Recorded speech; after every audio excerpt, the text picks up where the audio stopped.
আপনারা ইতিমধ্যে অবগত আছেন মোহাম্মদ সাজ্জাদুর রহমান ওরফে রাকাল রাহা বিগত 17/2/2025 তারিখে তার ব্যক্তিগত ফেসবুক অ্যাকাউন্টে আল্লাহ, নবী এবং তাহাজ্জুদকে কটাক্ষ করে তার স্টেটমেন্ট দিয়েছে, যেটা আমরা মামলায় উল্লেখ করেছি। যার কারণে আমরা ধর্মপ্রাণ মুসলিম যে সংখ্যাগরিষ্ঠের বাংলাদেশ, যেখানে মানুষজনের মনে ক্ষোভের সৃষ্টি হয়েছে, বৈষম্য বিরোধী ছাত্র আন্দোলন, জামাত ইসলামী বাংলাদেশ এবং প্রায় 150 জন ইমামের স্টেটমেন্ট বিভিন্ন পত্রপত্রিকা এবং নিউজ পেপারে, ইলেকট্রনিক মিডিয়ার মাধ্যমে প্রকাশিত হয়েছে। পরবর্তী সময়ে বাদী হয়ে সাজ্জাদুর রহমান মতিঝিল থানায় মামলা করতে গেলে, সাজ্জাদ হোসেন মতিঝিল থানায় মামলা করতে গেলে থানা কর্তৃপক্ষ মামলা না নিয়ে বিজ্ঞ আদালতে মামলা দায়ের করার জন্য পরামর্শ প্রদান করেন। আমরা ইতিমধ্যে 2-3 দিন বিজ্ঞ আদালতে এসেছি, কিন্তু বিজ্ঞ আদালত ছুটিতে থাকার কারণে আমরা মামলা দায়ের করতে পারিনি। বিজ্ঞ আদালত আজকে আমরা মামলা দায়ের করার পরে বিজ্ঞ আদালত আমাদের বক্তব্য শুনেন এবং সন্তুষ্ট হয়ে সিআইডি কে তদন্ত প্রতিবেদন জমা দেওয়ার জন্য নির্দেশ প্রদান করেন। মামলার পরবর্তী ডেট হচ্ছে 22/5/2025 তারিখ। অভিযোগগুলো হচ্ছে সাইবার নিরাপত্তা আইন 2023 এর 28 এবং 31 ধারায়। অভিযোগে বলা হয়েছে যে ধর্মপ্রাণ মুসলিম ওদের মনে তাদের অনুভূতিতে আঘাত করার যে অপরাধ, যেটার জন্য শান্তি শৃঙ্খলা অবরুদ্ধ হওয়ার আশঙ্কা রয়েছে। এটা সাইবার নিরাপত্তা আইন 2023 এর 28 এবং 31 ধারায় সেটা হচ্ছে শাস্তিযোগ্য অপরাধ ব্যাপার। যদি আপনাদের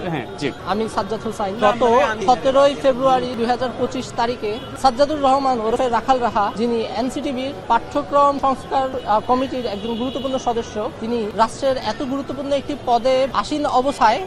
আমাদের ইসলাম ধর্ম, আমাদের রব আল্লাহ এবং আমাদের পবিত্র ইবাদত তাহাজ্জুদকে কটাক্ষ করে স্ববর্গীয় একটি গালি উল্লেখ করে একটি ফেসবুক স্ট্যাটাস দিয়েছে, এবং যা বাংলাদেশের 19 কোটি মুসলিমের হৃদয়ে বেদনার সৃষ্টি করেছে এবং আমাদেরকে বাধ্য করেছে আমাদের ঘর থেকে বের হয়ে, শিক্ষা প্রতিষ্ঠান থেকে বের হয়ে, মসজিদগুলো থেকে বের হয়ে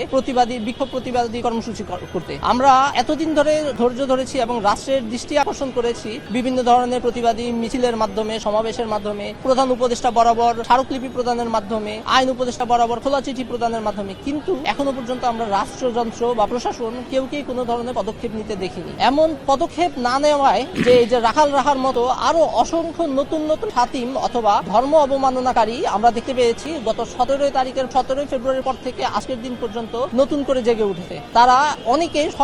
সুসংগঠিত ভাবে বিভিন্ন সোশ্যাল মিডিয়া মাধ্যমগুলোতে আমাদের ইসলাম ধর্মকে বিভিন্ন অবমাননাকর স্ট্যাটাস দিয়ে যাচ্ছে, যা আমাদের রাষ্ট্রের শান্তি শৃঙ্খলার জন্য অত্যন্ত ঝুঁকিকর একটি পরিস্থিতি তৈরি করছে। এভাবেই যদি চলতে থাকে এবং রাখাল রাহা থেকে অনুপ্রাণিত হয়ে যারা নতুন করে এইসব কটাক্ষ করছে তাদেরকে যদি আইনের আওতায় আনা না হয়, তাহলে হয়তো আমরা আবার একটি শাপলা চত্বরের মতো ইনসিডেন্ট দেখতে পাবো, যেখানে লাখো তাওহীদি জনতা নিজেদের রক্ত বিলিয়ে দিবে। তো তারপরেও ইসলামের রব আল্লাহ এবং আমাদের প্রিয় নবী রাসূল সাল্লাল্লাহু আলাইহি ওয়াসাল্লামের অবমাননা কখনোই সহ্য করা হবে না এবং কখনো এই ধরনের অবমাননাকারীদের সাথে কোনো ধরনের আপোষ করা হবে না। এই শান্তি শৃঙ্খলা বজায় রাখার জন্য এবং এমন অবমাননাকারীদেরকে একটি ফুল স্টপ বসানোর জন্যই আমি নিজে বাদী হয়ে এই আমাদের বিজ্ঞ সাইবার ট্রাইব্যুনাল আদালতে এই মামলাটি দায়ের করেছি এবং আমাদের আদালত থেকেও আমাদেরকে মোটামুটি আশ্বস্ত করেছে যে এটি তারা খুব সিরিয়াসলি দেখবে, যদিও এতদিন পর্যন্ত আদালত বা কেউই বিষয়টি তেমন এটি নজরে আনেনি। বিশেষ করে আমরা বর্তমান যে নতুন রাজনৈতিক বন্দোবস্ত দিচ্ছে, এখানে আমরা দেখছি সবাই